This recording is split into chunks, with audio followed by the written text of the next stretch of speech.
आप सभी को जय जैन। बोलिए संत शिरोमणि आचार्य गुरु और विद्यासागर जी महाराज की जय। मैं मुस्कान जैन, मैं सहप्रा भटौनी से हूँ। मैंने वतन की उड़ान प्रतियोगिताएं भाग लिया।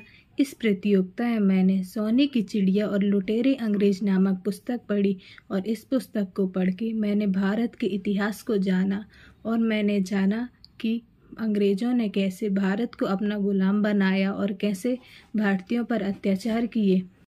भारतवर्ष को सोने की चिड़िया कहा जाता था। किसी समय भारत की अर्थव्यवस्था दुनिया की सबसे बड़ी अर्थव्यवस्था हुआ करती थी। जिस समय आज के बड़े बड़े देश जंगल हुआ करते थे, उस समय भारतवर्ष व्यापार का केंद्र हुआ करता था। यकीनन आपने भी इतिहास के पन्नों और लोगों की जुबान पर सुना होगा ये सब कब और कैसे हुआ करता था और आज भारत देश में वो क्या कमी है जिसके कारण हम बाकी देशों से पिछड़ चुके हैं। अगर हम इतिहास के पन्नों में देखें तो एशिया की आबादी सबसे ज़्यादा आबादी हुआ करती थी, क्योंकि ये हिस्सा प्राकृतिक संसाधनों से भरा हुआ था। यहाँ की जलवायु और मिट्टी उपजाऊ होने के कारण यहाँ रहना आसान था। लेकिन मौर्य साम्राज्य के समय यहाँ ट्रेड रूट का निर्माण किया गया। ये अरब देशों से लेकर यूरोप तक जुड़ा हुआ था। इस समय भारतवर्ष और चीन की अर्थव्यवस्था दुनिया की सबसे बड़ी अर्थव्यवस्था हुआ करती थी। इसका कारण भी व्यापार हुआ करता था। इस समय भारतवर्ष पर मौर्य साम्राज्य का शासन था। पॉलिटिकल यूनिटीज और मिलिट्री सिक्योरिटी से यहाँ का एग्रीकल्चर ट्रेड ही बढ़ा, जिस कारण यहाँ की अर्थव्यवस्था ही बड़ी हुई। अगर आप अपना सामान दूसरे देशों में बेचोगे तो फायदा तो होगा ही। 1000 ईस्वी तक भारत की अर्थव्यवस्था बढ़ती रही, लेकिन इसके बाद यूरोप से लेकर एशिया तक के अन्य भागों का विकास तेजी से हुआ। रोमन एम्पायर के समय से ही यूरोप अपने व्यापार को बढ़ाता गया। इसके बाद व्यापार पर बढ़ा मुगल राज। इस समय भी भारत की अर्थव्यवस्था दुनिया की सबसे बड़ी अर्थव्यवस्था हुआ करती थी और इसका कारण था लोगों पर लगा टैक्स, सिल्क रूट का सबसे ज़्यादा इस्तेमाल, कपड़े, लकड़ी और फसल के व्यापार के कारण इस समय भारतवर्ष व्यापार का गढ़ हुआ करता था। इस समय भारतवर्ष पर सबसे ज़्यादा युद्ध हुए, लेकिन फिर भी भारत सबसे आगे था। अंग्रेज शासन के बाद से ही भारत गरीब बनता गया।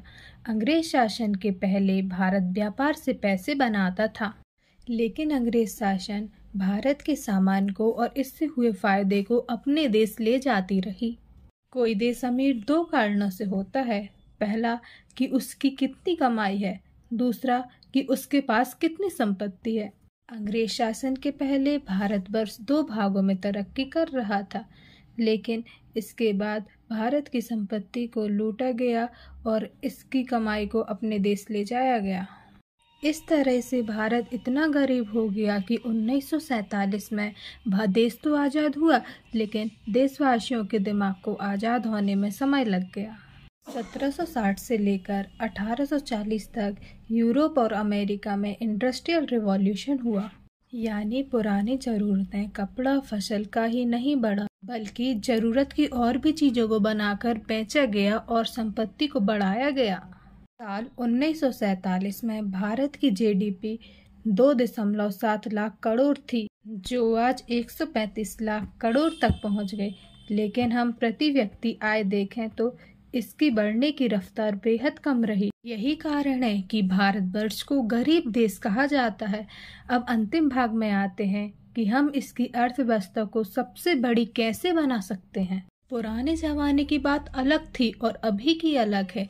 इसके लिए एक कड़वी बात जो आपको माननी पड़ेगी। इसके लिए जितनी सरकार जिम्मेदार रही, उतने ही हम भी जिम्मेदार रहे। भारत में इतिहास, भाषा, मैथ्स हमें सिर्फ इतना ही पढ़ाया जाता है कि हम सिर्फ शिक्षित हों, हम फाइनेंशियली आगे बढ़ सकें, ये तो पढ़ाया ही नहीं जाता।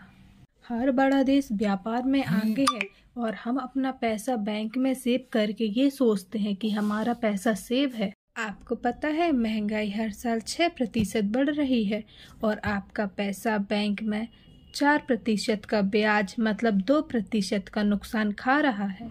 ये बात आम लोगों को पता नहीं होगी, क्योंकि हमें फाइनेंशियल एजुकेशन दी ही नहीं जाती। हमारा देश फिर से अंग्रेजों का गुलाम न बन जाए, इसके लिए हमें भारत का इतिहास जानना बहुत ज़रूरी है।